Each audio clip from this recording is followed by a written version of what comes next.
Hi, welcome back to Therapy Designs. If you're new to this channel, my name is Kelly, and this channel is all about teaching you how to create print-on-demand designs that sell. And as a bonus, if you stay tuned to the end of the video, I will share a list of 5 specific niches that are selling right now that you can be working on. So in today's video, I'm going to do something a little bit different. I have had a lot of questions from people really over the past year or two, where people are a little bit confused when it comes to DPI versus pixels and what they should be designing for and how they can get that 300 DPI that certain platforms would want you to have. And I've had questions about, well, you can't choose DPI in Canva, so what do you do? Well, today I want to try to clarify this, answer those questions for you, and make it so that you guys can understand how this works. And I'm going to make it real simple, real easy, and a real quick video, hopefully, for you guys. And by the way, bonus, if you stick around until the end, there will be a bonus 5 niches at the end of this video as well. Super simple to start with.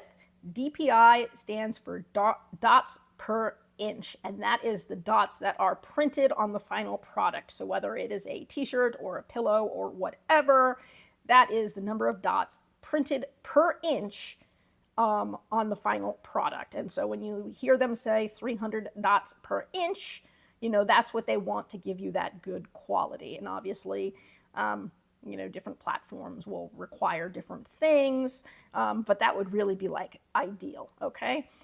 Pixels, on the other hand, pixels are the number of dots on the screen. And so when you're designing, like this page right here that I'm on, we are looking at pixels, okay? And that's the number of dots on the screen. So how do these two things relate to one another? So the easiest way that I could describe this was going to be with this chart that I made here, and what I've got is a few examples. So on the left-hand side of the screen, you will see something that says pixels on the screen, and let's say that I had a design that I was doing, and it was a square to make it easy, and it was 4,000 by 4,000 pixels. So it's a 4,000 by 4,000 pixel design. So what is the dots per inch for that? Well, it depends how big of an item you're printing on, okay? So for example, the DPI for that is going to change whether you're doing something small like a postcard or something huge like a blanket. So for example, let's say I've got something small like a postcard, and it's or a sticker, so yeah, 5 by 5 inch, right? A 5 by 5 inch sticker. Well, if I designed on 4,000 by 4,000 pixels and I printed on a 5 inch by 5 inch sticker, I would end up with 800 DPI. And so what we did there is we took the 4,000 pixels and we divided it by the 5 inches, and that gave us the 800 DPI, which is obviously well above the 300 that you would need.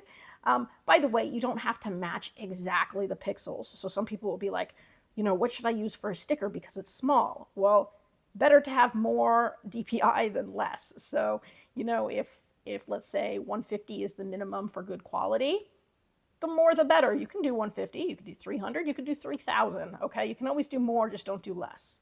So I always try to optimize my designs.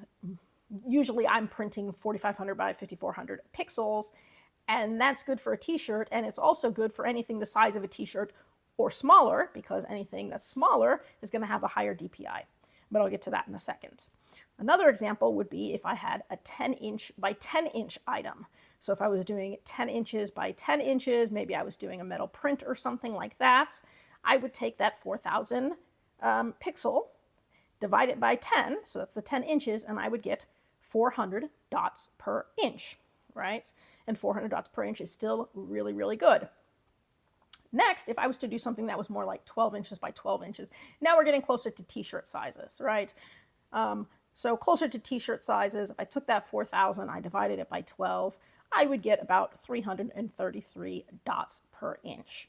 But what we can see is that if I design, in a certain number of pixels, the DPI is going to change depending on the print area of what you're printing on, okay?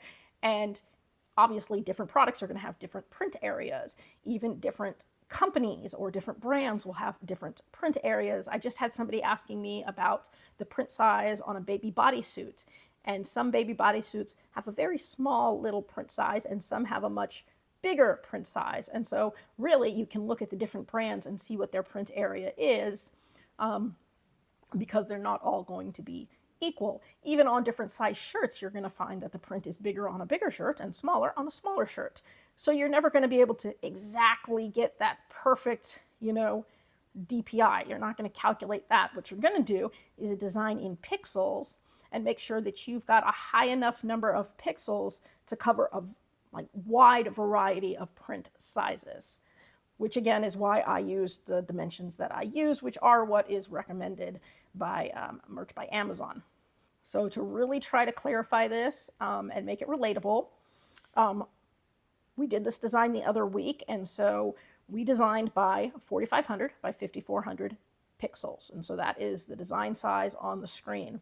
When we go to print it, let's say we're putting it on a t-shirt, and let's say that the t-shirt has a print area of 12 inches by 14.4 inches. And so that would be much like you would see here in the picture on the right. You've got the printed, image on the shirt.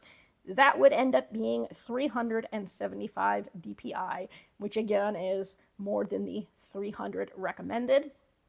By the way, if you were to go on something like Printful and you put your design up, it will tell you what the DPI is on that particular product. So Printful will tell you the DPI, and it will tell you whether it's good, fair, or poor. For Printful, as long as you're above 150 DPI, it is considered good. Drop below 150 and then you'll have a problem. But it will actually let you know what the DPI is for your particular product. Anyways, I hope that cleared it up for you. If you have any questions about this, you can drop it in the comment section below. I'll try to get back to everybody as quickly as I can. Again, I read all of your comments, and thank you so much for the kind words. I do really appreciate it. I am trying to grow this channel and create more of a community. I'm also hoping to get a course together sometime in the near future for those of you who would find that beneficial. I'm also trying to put together a free list of evergreen and year-long seasonal niches for you guys. So I've got a lot of things in the works right now, so hopefully you guys stick around for all of that. And speaking of sticking around, thank you for hanging out until the end of the video. And so as promised, I do have a list of 5 bonus niches for you. And so these will be 5 niches that are currently selling right now, that if you start designing for, you've got a good chance to sell right now. So you can be working on these throughout the week. So the niches are, number 1, let's get baked. And you can do this with like a gingerbread man or something. So another funny one. Number 2, ho ho, holy shit, what a year. I've seen that one a lot recently. And so that is a big one that I've noticed more this year. Number 3, Dear Santa, just bring wine. Number 4 is kind of a twofer. It is rain beer, which you may have noticed, and also wine deer. And so you can come up with fun ways to do that, either separately or combined. And then the last one would be the most wonderful time for a beer. And so again, these are just funny but specific niches that you can be working on right now. You can get them up now for Christmas. And I hope you guys found that helpful, and I do hope to see you guys again. That's it for today's video. If you found that useful and would like to see more videos with helpful tips and tricks, be sure to hit like and subscribe, and turn on your notifications so you don't miss any of the weekly videos. As always, keep growing and stay creative, and we'll see you next time.